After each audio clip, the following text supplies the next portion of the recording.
anggota DPRD mengikuti perjalanan dinas keluar kota, keluar provinsi. Kang Deddy Mulyadi alias KDM belum pernah masuk kantor sejak menjabat. Belum masuk kantor? Ini gubernur kerja nggak sih? Masa iya kerja nggak pernah ke kantor? KDM banyak dikatakan inilah itulah, tapi saya pikir yang disampaikan oleh KDM adalah bagaimana dia memimpin dengan hati, menyampaikan unek-uneknya. Dia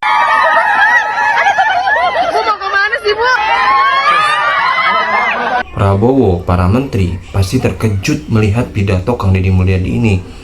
Kang Deddy bongkar semuanya di KPK tanpa ada rasa takut. Bukan cuma itu aja teman-teman, warga bicara Kang Deddy. Kang Deddy pemimpin yang mana memimpin dengan hati. Kang Deddy Mulyadi alias KDM belum pernah masuk kantor sejak menjabat. Belum masuk kantor? Ini gubernur kerja nggak sih? Masa iya kerja nggak pernah ke kantor? Dia kan kerja di bagian pemerintahan. Gimana caranya dia nggak ke kantor? Seumur-umur ya, puluhan tahun gue tinggal di Bekasi, gue baru ngerasain Bekasi itu punya gubernur. Soalnya gubernur yang kemarin itu cuma diem duduk ya di Bandung. Dan ternyata Kang Deddy jawabannya apa? Masalah nggak akan selesai hanya dengan duduk di kantor. Mantep banget Pak, mantep. Tujuannya selain kunjungan kan ada benefit yang bisa dibawa pulang. Kita kalau jujur begitu. Hari ini benefit itu tipis. Tapi tipis pun harus dijalankan. Inefisiensinya di mana, Pak Direktur? Yang harus ini segera dikerjakan dengan pemerintah adalah satu anggota DPR berangkat yang mendampinginya 7 orang. Sudah habis 7 tiket pesawat, 7 tiket kereta api, 7 kamar hotel. Dapatnya 500.000. Tikumpeinya itu. Bagaimana ini KDPR itu beranggapan kok kita tidak setara dengan DPR RI misalnya, provinsi kabupaten. DPR RI itu jelas. Nah, sehingga di DPR RI ketika menjadi anggota DPR nggak usah lagi berpikir fakir, saya ngalamin, nggak usah lagi berpikir aspirasi, ngalamin, karena dari aspek yang kita terima tiap bulan saja sudah cukup. Nah, anggota DPRD provinsi dan kabupaten biaya politiknya sama dengan DPR RI. Tetapi ketika masuk itu kedudukan keuangannya menjadi jauh berbeda. Karena jauh berbeda, nyarinya itu harus dari perjalanan dinas. Tapi inefisiensi sehingga anggaran DPRD provinsi itu gede banget, tapi masuk ke kantong DPRD-nya kecil banget. Itu kan cerita klasiknya begini. Untuk itu, forum ini saya minta ke Pak Direktur Pencegahan di KPK segera dirumuskan agar kedudukan keuangan ini menjadi setara. Untuk apa? Maka akan ada penurunan anggaran DPR. Sudah turun anggarannya, tikumpeinya menjadi besar, sehingga uangnya ini akan bermanfaat untuk percepatan pembangunan. Dibanding seperti sekarang, jadi bolak-balik cerita bahwa tidak boleh meminta fakir dalam bentuk arah yang bersifat kepentingan individual. Iya, di forum KPK, di pembahasan tetap ada. Nah, kan dilemanya adalah, kita jujur aja, dilema kepala daerah, diikutin nanti ikut celaka, nggak diikutin regulasi pemerintah macet. Kan ini harus diomongin terbuka, nggak boleh lagi kita pura-pura tidak butuh tapi butuh. Jangan pura-pura di depan orang lain baik banget, di belakang itu diajak ke belakang. Ini hal yang harus, untuk itu saya meminta bantuan jajaran pimpinan KPK agar kedudukan keuangan DPRD itu sudahlah, daripada tikumpeinya diputerin dulu, nyewa hotel, nyewa pesawat, langsung saja honor-honor diberikan berdasarkan rapat-rapat di DPR, dari mulai rapat komisi, rapat badan musyawarah, rapat badan anggaran, rapat paripurna 1, 2, 3-nya itu semua. Kalau sudah seperti ini, anggota DPRD setiap hari akan di kantor. Karena kalau tidak ke kantor, tidak dapat dikumpai. Selesai, Pak. Setelah itu ekonominya berputar lokal di daerah itu, tidak lari keluar. Ini kan kasihan daerah-daerah yang dapetinnya dari PBB, parkir, pajak restoran, yang kecil-kecil dikumpulin, habis itu uang restoran yang dipungut dari restoran kecil dipakai makan di restoran berbintang di kota besar.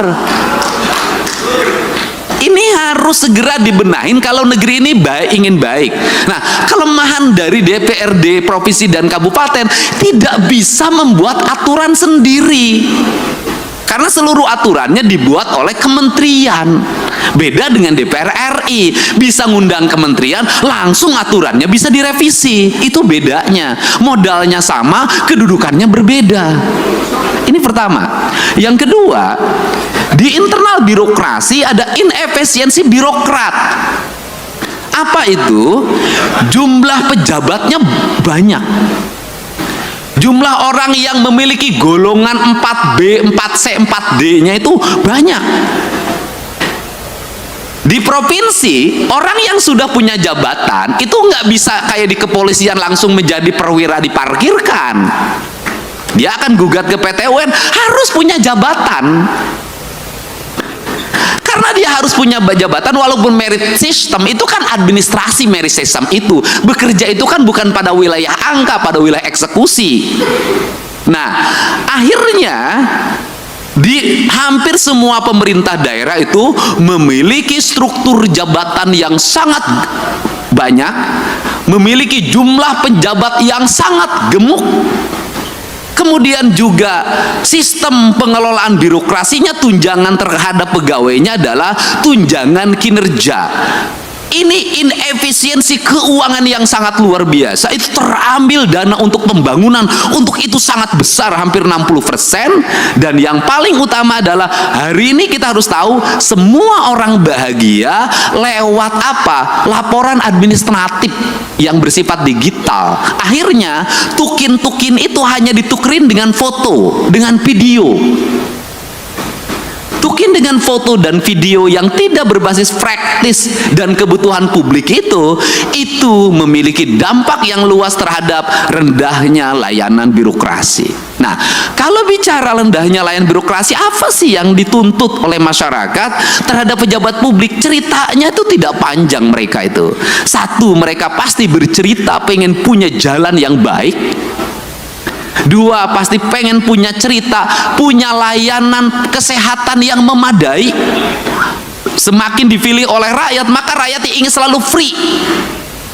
Free puskesmas, free rumah sakit, kemudian free sekolah, semua free.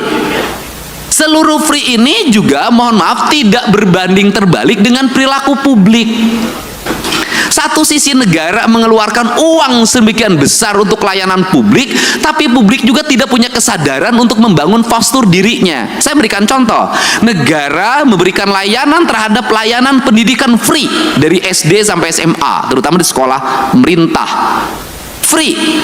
Tetapi di sisi lain, anak-anak sekolah kita uang jajannya 25.000 sampai 30.000. Tidak berbanding terbalik antara apa?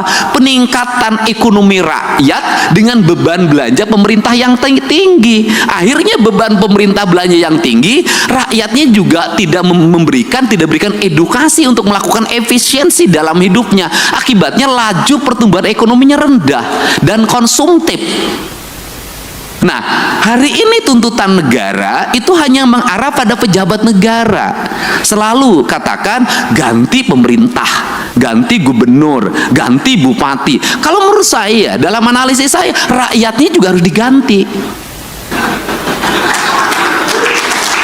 Nggak bisa, Pak. Model pendekatan warga seperti hari ini, apalagi model pendekatan media sosial yang saya jalani dan saya lihat, gak bisa jadi pemimpinnya kalau tidak memiliki tangan besi. Publiknya juga harus diedukasi, bukan hanya pejabat publiknya, bukan hanya anggota DPR-nya, publiknya harus diedukasi. Saya berikan contoh, misalnya pelaporan ke KPK. saya sampaikan ke Pak Direktur, apakah murni didasarkan pada orang yang konsen pada pada korupsi? Tidak. Kebanyakan orang yang tidak terpuaskan, kalah tender, lapor KPK, kalau menang nggak lapor. Anaknya tidak diterima di SMA negeri, pakai kata belece, langsung besoknya bongkar korupsi kepala sekolah. Nah, hari ini saya sampaikan ke Pak Direktur, korupsi bisa terjadi di desa. Kenapa? Setiap hari kepala desa didatengin orang yang mengaku ormas, orang yang mengaku LSM, orang yang mengaku wartawan. Itu sekali datang 10 orang, cepet itu dikasihnya. 1 juta tuh kepala desa sehari. Kemudian di kabupaten, kalau bupati wali kotanya nggak tahan, pasti banyak orang yang mengaku A, mengaku B, itu melakukan tekanan dan nyari salah. Kemudian setelah itu dia bergaining, dapat jatah di kerjasama A, kerjasama B, kerjasama C. Nah, ini yang jadi problem adalah Pak Direktur, gubernurnya punya daya tahan, misalnya para bupatinya punya daya tahan, tapi kepala SKPD-nya itu belum tentu punya daya tahan. Kenapa? Gubernur enak, SKPD-nya tinggi Pak, jauh jaraknya ke masyarakat. Kalau bupati wali kota itu dekat ke tetangganya, didatengin tiap hari, pusing, akhirnya dilayanin. Jadi pemerintah ini yang terjadi di Indonesia hari ini adalah semakin dia strukturnya makin rendah, tingkat resikonya makin tinggi, sorotan publiknya makin tajam, biayanya makin rendah. Sehingga ini problem yang harus segera dibenahi. Untuk itu, terakhir, apa sih sebenarnya solusi dari ini semua untuk membalik branding publik kemudian agar terarah? Tidak ada jalan lain bagi pemerintah untuk memanfaatkan platform media sosial secara terbuka. Kalau saya nantang-nantangan aja, sudah saja APBD kita di YouTube kan, di TikTok kan, di IG kan, sampaikan detail itu anggaran secara terbuka, kasih gelondongannya, mereka suruh baca sendiri, karena dengan itulah sesungguhnya brand atau trust, kepercayaan akan tumbuh. Karena orang Indonesia itu punya tradisi, semakin diceritakan, semakin dijelaskan, maka dia semakin tidak peduli, semakin ditutupi semakin penasaran, dan orang Indonesia itu seneng penasaran. Semakin ditutupi itu semakin penasaran, semakin diintip. Jadi kalau pintunya dibuka nggak berani masuk orang Indonesia, tapi kalau pintunya dibuka dikit orang Indonesia tuh seneng masuk karena ini penasarannya. Jadi itu, cuman yang terakhir dibalik itu semua juga bahwa seluruh keterbukaan harus diimbangi juga dengan tingkat kesejahteraan aparatur dengan baik di luar ASN. Justru menurut saya yang berat dihadapi itu adalah para politisi. Standarisasinya tidak ada, tuntutan publiknya kuat, resikonya tinggi. ASN itu ada standarnya, politisi itu nggak ada standarnya. Ini problem. Politisi itu nggak bisa membedakan mana gaji, mana operasional. Kenapa? Karena gaji dan tunjangannya adalah operasional. Itu problem. Nah, itu bagaimana solusinya, Pak Direktur? Solusinya begini saja menurut saya. Daripada operasional digabungkan dianggap sebagai tunjangan bagi para pejabat negara, lebih baik dikasih plot. Dari total APBD yang dimiliki, berapa plot yang plot yang disiapkan oleh pemerintah dalam bentuk nilai, misalnya gubernur itu misalnya taruhlah 5 miliar atau 10 miliar, yang itu bisa didisposisi untuk menyelesaikan problem-problem sosial secara langsung agar dia bisa eksekusi. Kenapa? Kalau saya barangkali bisa turun eksekusi, wajar lah. Kenapa? Karena saya punya platform media sosial yang memiliki nilai. Tapi kan tidak semua para gubernur punya, tidak semua para bupati punya. Ketika mengeksekusi ke lapangan, ada banjir, bendungannya harus diambil alih hari ini, alat beratnya harus diturunkan, sembakonya harus dikeluarkan. Kepala daerah yang taat asas terhadap anggaran tidak akan bisa berbuat apa-apa. Kenapa? Belum dibahas, belum ada pengajuannya. Nah, dia harus bergerak nyari kemana. Tidak semua daerah kaya, tidak semua daerah punya perusahaan yang digerakkan bayar CSR-nya. Banyak yang pas-pasan. Dia nyaris mati karena tidak punya langkah eksekusi yang bersifat benar menurut negara. ini yang mesti saya katakan, harus ada platform yang bisa dikeluarkan oleh pemerintah yang itu darurat dan diaudit secara baik oleh BPK dan BPKP serta bisa dipertanggungjawabkan, sehingga apa? Kepala daerah itu bisa tampil menyelesaikan masalah. Kenapa kepala daerah jarang turun? Kalau turun itu tuntutannya banyak.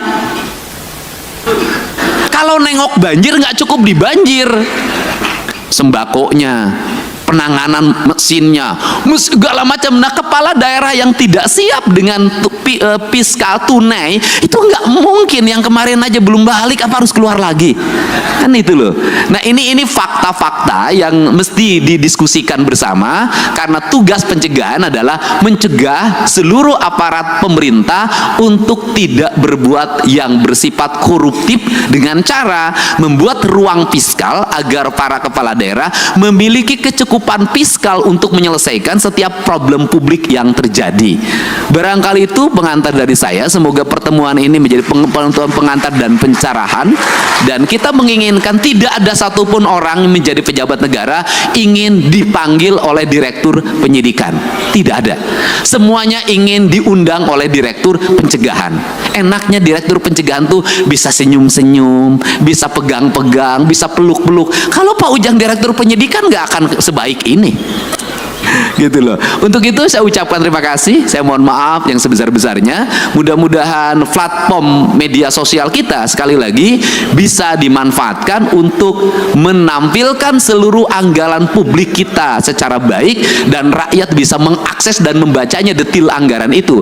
Itulah cara transparansi. Dan yang kedua adalah seluruh belanja harus terarah bagi kepentingan belanja publik. Dan yang ketiga adalah sudah semestinya kita membicarakan bahwa aparatur harus efektif dalam melakukan pengelolaan keuangan, jumlah pegawai juga harus efektif. Assalamualaikum warahmatullahi wabarakatuh, teman-teman semua. Tadi kita sudah menyimak pidato dari Gubernur Jawa Barat, Kang Deddy Mulyadi. Kang Deddy bicara soal ya anggota DPR, para pejabat, ya, tentang anggaran dinas. Ya, selalu mikirin anggaran dinas. Ya, anggota DPR mengikuti perjalanan dinas, ya, pasti ada tukinnya seperti itu ya teman-teman. Ya, itu sudah nggak aneh. Ya, dan kami tegas ya bongkar fakta kinerja pejabat di KPK. Ya teman-teman. Dan tadi pun warga ya berbicara tentang Kang Deddy. Karena dia gubernur yang memimpin dengan hati, ya, tanpa ada paksaan dari manapun, dari partai manapun. Karena dia berdiri tegak sesuai tanggung jawabnya sebagai gubernur. Ini yang mahal tuh di sini teman-teman.